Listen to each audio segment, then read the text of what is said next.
नमस्कार दोस्तों, कैसे हैं आप सभी? आशा करता हूं कि आप स्वस्थ होंगे, सुखी होंगे और प्रसन्न होंगे। जैसा कि हमारे जीवन में विभिन्न प्रकार के जो परिणाम घटित होते हैं, जो कुछ होता है, वो हमारे पहले किए हुए कर्मों का जो है परिणाम होता है। और कभी-कभी ऐसा होता है कि जो चीज़ें घटित हो रही होती हैं, हमें ऐसा होता है कि ये हमारे पहले किए हुए कर्मों का परिणाम है, परंतु जो वर्तमान में है, दरअसल आप उसके भय से इस बात को लेके जो है डरते हैं और उसको जो है करने से बचते हैं। तो ये जो सारी चीज़ें हैं, इसको आप किस तरीके से सोचते हैं, किस तरीके से करते हैं, ये हमारे ही समझ का विषय होता है। जब इस बात को हम इस तरीके से सोचने लगते हैं, तो ऐसा लगता है कि जो वर्तमान में हो रहा है, वो हमारे अतीत का ही परिणाम स्वरूप हो रहा है। तो वर्तमान में हमारा जो है कर्तव्य क्या है? हम प्रेज़ेंट में रहते हुए किस प्रकार से जी सकते हैं? किस प्रकार से कार्य कर सकते हैं, किस प्रकार से ध्यान कर सकते हैं और अतीत में और फ्यूचर को लेके हम चिंता ना करके खुद पे कितना काम करते हुए अपने को सार्थक बना सकते हैं, यथार्थ बना सकते हैं। तो इस विषय में आवश्यक यह है कि आप जो है नित्य इसका चिंतन करिए, बोध करिए, जानिए, समझिए, तब जो है इस पे आप पूर्णता से समझ पाएँगे, जान पाएँगे। अन्यथा कहीं न कहीं आप मिसिंग आउट रहेंगे। आपको जो चीज़ जानना है, जो चीज़ जानना चाहिए, उससे आप पीछे हटते रहेंगे, मिस करते रहेंगे।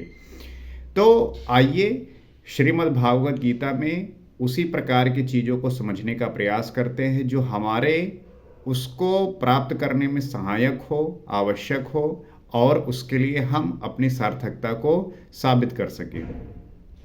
तो श्री कृष्ण स्पष्ट करते हैं कि किस प्रकार से जो रात्रि दिन और ब्रह्मा के जो होते हैं और जो विद्या अविद्या का परिणाम घटित होता है, उसको जो है समझा रहे हैं और बता रहे हैं। वो कह रहे हैं, अव्यक्त अद्वैतक्या सर्वाः प्रभवन्यत्य अह रागमे रात्रि आगमे प्रलीयन्ते तत्रैव अव्यक्त सज्जयज्ञे।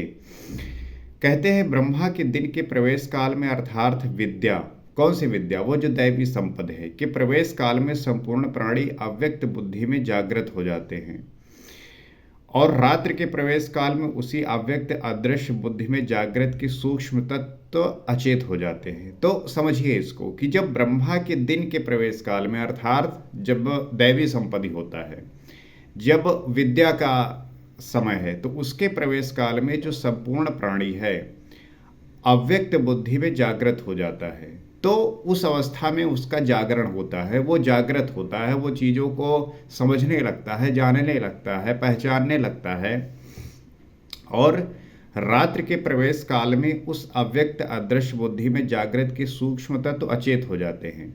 और रात्रि के प्रवेश काल में होता क्या है कि जो आपके जागृत तत्व थे, जो आपके अदृश्य बुद्धि में जागृति थी, जो सूक्ष्म तत्व थे, वो अचेत हो जाते हैं। तो वे प्राणी अविद्या की रात्रि में स्वरूप को स्पष्ट देख नहीं पाते। तो वो जो व्यक्ति होते हैं, वो जो प्राणी होते हैं, वो अविद्या की रात्रि में उसको उस स्वरूप को स्पष्ट रूप से देख नहीं पाते। इसलिए उनका जो अस्तित्व रहता है, तो जागृत होने और अचेत होने का माध्यम ये बुद्धि है।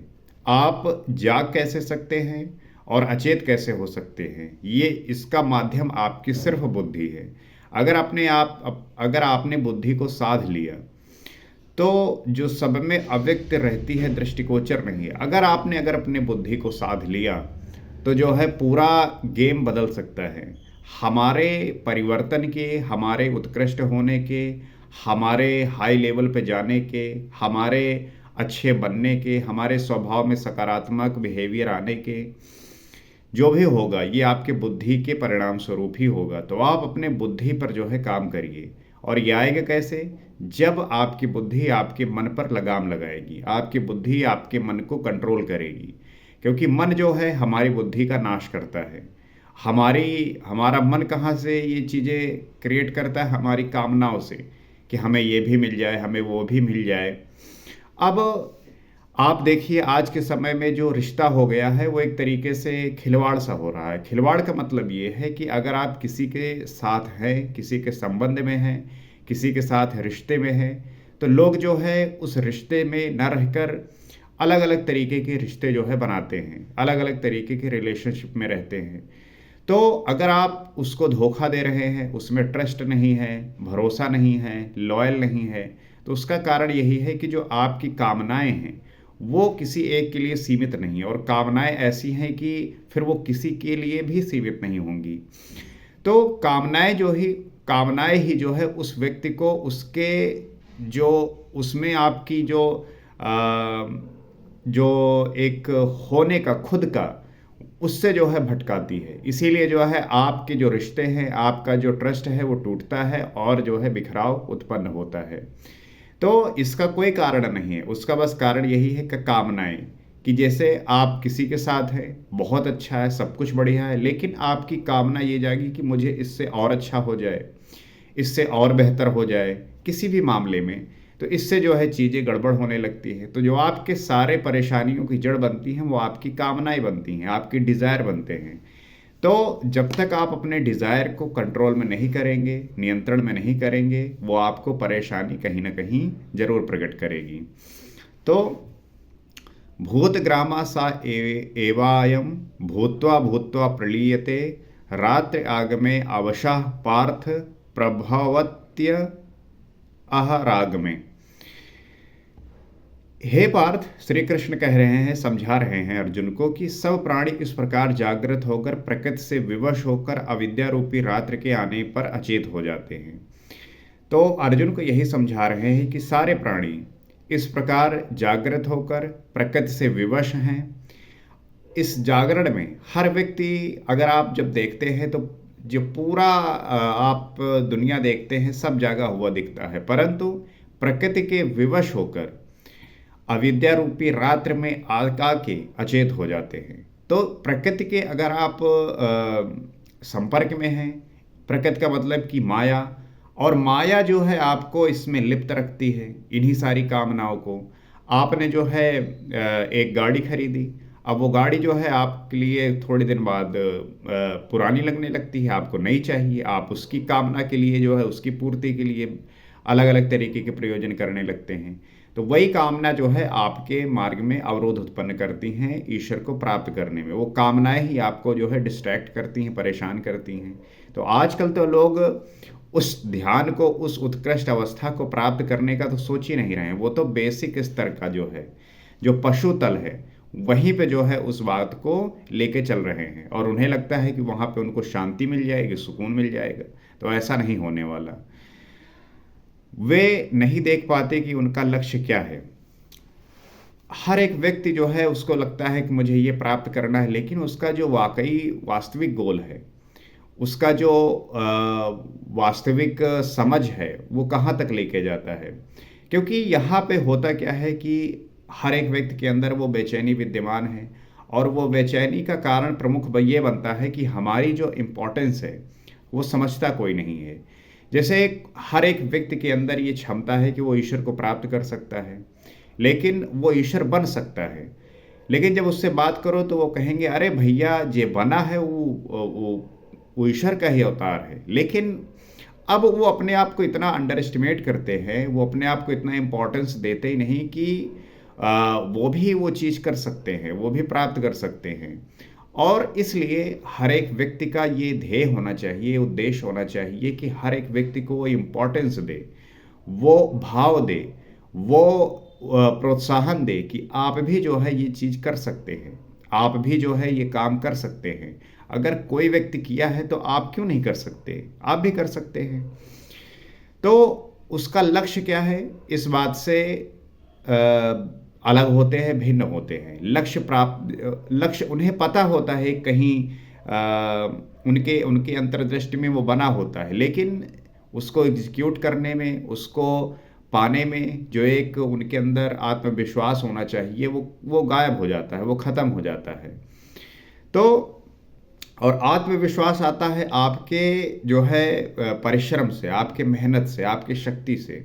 आप करेंगे नहीं तो आपका जो है आत्मविश्वास किसी बाहर जो है एक्सटर्नल चीज़ों से नहीं आता। आप कितना भी प्रयास करिए कि बाहरी चीज़ें मुझे मोटिवेट करें तो वो नहीं कर सकती। थोड़ी देर के लिए हो सकता है, फिर वैसे ही आप हो जाते हैं। जो वाकई में मोटिवेशन आता है वो आपके भीतर से आता है, आपके अंदर से आता है। तो जैसे कि आप साधारणतया हैं और आप सोचे कि जो है आप बहुत बलवान होने का आत्मविश्वास लेके चलें, तो बाहर से आपने कोई चीज़ आप मोटिवेट हुए, आपको लगा कि हम ही हैं जो हैं, लेकिन वो पता है, आपको पता होता है अंदर से कि हम कितने मजबूत हैं, कितने ताकतवर हैं। लेकिन अगर आप वाकई में ताकतवर हैं, अगर वाकई में आप ऐसे कुछ चीज़ें कर रखे हैं, तो फिर आपको किसी बाहरी चीज़ की ज़रूरत नहीं होगी कि कहीं से आप बाहर मोटिवेट हो कि हाँ मेरे अंदर बल है। बल अगर आपके अंदर होगा तो वो प्रदर्शित होगा आपके आत्मविश्वास में, आपकी कॉन्फिडेंस में, आपके हाव भाव में, स्वभाव में वो प्रदर्शित होता है। तो दिन के प्रवेश काल में वो पुनः जागृत हो जाते हैं, और जब वो दिन का प्रवेश काल आता है, जागृत की अवस्था आती है, तो वो फिर से जाग जाते हैं। जब तक बुद्धि है तब तक इसके अंतराल में विद्या और अविद्या का क्रम चलता रहता है। तो बुद्धि में होता यही है कि जो इसका अंतराल है विद्या का और अविद्या का, ये क्रम चलता रहता है, क्योंकि हर एक समय पे आप एक ही स्थिति में नहीं रह सकते। क्योंकि जब तक आप प्रकृति से जुड़े हैं, संसार से जुड़े हुए हैं, ये संभव ही नहीं है। क्योंकि तब तक साधक ही है, महापुरुष नहीं। क्योंकि साधक की अवस्था में यही होता है कि ये क्रम ऊपर नीचे होता है। जैसे मान लीजिए आप पढ़ाई ही करते हैं या आप काम करते हैं, तो किसी दिन हो सकता है कि आप बहुत अच्छा पढ़ाई करते हो, बहुत अच्छा मेहनत करते हो, बहुत अच्छा काम करते हो। किसी किसी दिन आप नहीं कर पाते। मान लीजिए आप पढ़ाई करते हो तो एक दिन जो है आपने 10 घंटे पढ़े, हो सकता है किसी दिन आप 5 ही घंटे पढ़ पाएँ, किसी दिन 4 ही घंटा पढ़ पाएँ, किसी दिन 8 ही घंटा पढ़ पाएँ। तो साधक की अवस्था में ये चीज़ें घटित होती हैं। लेकिन जब कोई महापुरुष हो जाता है तो फिर तो वो 24 घंटे उसी स्थिति में होता है जहाँ पे उसे होना चाहिए। तो जब तक आप महापुरुष नहीं हैं तब तक ये चीज़ें क्रम से अविद्या और विद्या का जो अंतराल है ये चलता रहता है। परस्तस्मातु भाव अनन्यो अव्यक्तो अव्यक्त आत्म सनातना या सा सर्वेषु भूतेषु नश्यत्सु न विनश्यति। एक तो ब्रह्मार्थार्थ बुद्धि अव्यक्त है, इंद्रियों से दिखाई नहीं पड़ती है। तो जो ब्रह्मा है, जो बुद्धि है, वो अव्यक्त है, अर्थात व्यक्त नहीं है, प्रदर्शित नहीं है, देख नहीं सकते, और वो इंद्रियों से दिखाई नहीं हो देती। अर्थात जो आपकी आँखें हैं ये ना तो ब्रह्मा को देख सकती हैं और ना ही ये जो है आप बुद्धि को देख सकते हैं। और इससे भी परे सनातन अव्यक्त भाव है। लेकिन जो हम सनातन की कल्पना करते हैं वो अव्यक्त भाव है, वो अनुभूति होती है, महसूस होती है। ये जो आजकल लोग सनातन का झंडा लेके चल रहे होते हैं, उनसे पूछो कि सनातन क्या है, क्या आप सनातन क्या है, तो उन्हें जो है इस बात का अंदाज़ा नहीं होता कि इसका वाकई मतलब क्या है, इसका अर्थ क्या है। अगर जिस दिन इसका अर्थ समझ गए तो वो जो है जो कर रहे होते हैं उससे हटकर उससे ऊपर की चीज़ अर्थात ईश्वर को प्राप्त करने की जो प्रोसेस है उसमें वो लीन होंगे, ना कि बेवजह की काम करेंगे जो किसी भी समाज को, किसी भी देश को परेशान करे। जो भूतों के नष्ट होने पर भी नष्ट नहीं होता, अर्थात विद्या में सचेत और अविद्या में अचेत, दिन में उत्पन्न और रात में विलीन भाव वाले अव्यक्त ब्रह्मा के भी मिट जाने पर वो सनातन अव्यक्त भाव मिलता है जो नष्ट नहीं होता। तो ये सनातन अव्यक्त भाव वो है जो भूतों के नष्ट होने पर भी नष्ट नहीं होता है। ये जो पूरा संसार है ये पूरा नष्ट हो जाए, पूरा खत्म हो जाए, उसके बावजूद भी ये नष्ट नहीं होता। और विद्या में सचेत रहता है, अविद्या में अचेत रहता है। दिन में ये उत्पन्न होता है, रात्र में विलीन भावों में जो है अव्यक्त ब्रह्मा के भी मिट जाने पर वो सनातन अव्यक्त भाव में मिलता है जो नष्ट नहीं होता है। ये नष्ट नहीं होता, सदैव जो है ये उपस्थित है, जागृत है। तो बुद्धि में होने वाले उक्त दोनों उतार चढ़ाव जब मिट जाते हैं तब सनातन अव्यक्त भाव मिलता है। तो बुद्धि की अवस्था में आप जो है जो उतार चढ़ाव देखते हैं, आप विद्या अविद्या अलग अलग चीज़ों को महसूस करते हैं, तो जब ये मिट जाता है तब जो है सनातन अव्यक्त भाव मिलता है। क्योंकि जब तक आप इन सब चीज़ों में हैं, आप साधक की अवस्था में, इससे जब आप परे जाते हैं तब जो है वो भाव मिलता है, तब वो आप जो है महसूस करते हैं। जो मेरा परम धाम है वही जो है परम धाम है, वही जो है वही स्थिति है। जब तक सनातन अव्यक्त भाव को प्राप्त हो गया तो व्यक्ति भी उसी भाव में रंग जाता है। तो जो सनातन अव्यक्त भाव है उसको जो प्राप्त हो जाता है तो बुद्धि भी जो है उसी भाव में रंग जाती है और उसी भाव को धारण कर लेती है। तो जो बुद्धि आपकी साधक की अवस्था में थी, डिफरेंशिएट कर रही थी, सही क्या है, गलत क्या है, क्या करना चाहिए, क्या नहीं करना चाहिए, क्या होना चाहिए, क्या नहीं होना चाहिए, इस सब भाव से जो है ऊपर चली जाती है और उस परम धाम को प्राप्त करते ही है उसी भाव को धारण कर लेती है। इसलिए वो बुद्धि स्वयं तो मिट जाती है, उसके स्थान पर सनातन अव्यक्त भाव ही शेष बचता है।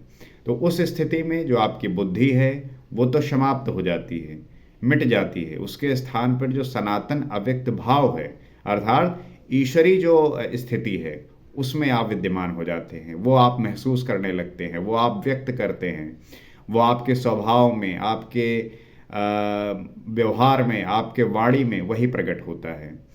तो ये हर एक चीज़ से परे जाकर आपको शून्य की अवस्था में ले जाता है जहाँ पे कुछ भी शेष नहीं बचता, सब शून्य हो जाता है और व्यक्ति ईश्वर जैसा सदृश होता है, ईश्वर ही हो जाता है। तो ये बात तो मैं आशा करता हूँ कि आप पूर्णतः समझ पा रहे होंगे, जान पा रहे होंगे, क्योंकि हमारे नित्य इस प्रकार के बातों से आपको चीज़ें समझ में आ रही होंगी और आप सीख रहे होंगे। और अगर आपको लग रहा है कि आपको जो है कुछ वैल्यू प्रदान कर रही है, आपको ये हेल्प कर रही है, आपके चिंतन भाव में, आपके मनन में और जानने की प्रक्रिया में सहायक हो रही है, तो आप इस चैनल से जुड़ सकते हैं, इसको सब्सक्राइब कर सकते हैं, फॉलो कर सकते हैं, ताकि हम नित्य जो है इसी प्रकार के संवाद से बातों को जानें, समझें, आपके विचार, हमारे विचार साथ में मिलकर वो संवाद प्रकट कर सकें और बातचीत का जो स्तर है उसे अच्छा बना सकें, ताकि हम बेवजह की बातों को लेके ना बैठें और बेकार की बातें ना करें। एक समाज में अच्छे स्तर पर बातें करें जिससे लोगों के जीवन का जो प्रमुख उद्देश्य है, जो होना चाहिए, वहाँ तक वो पहुँचे, उसको जानें। इसी प्रयास के साथ अगले एपिसोड में आपसे फिर मुलाकात होगी। नमस्कार।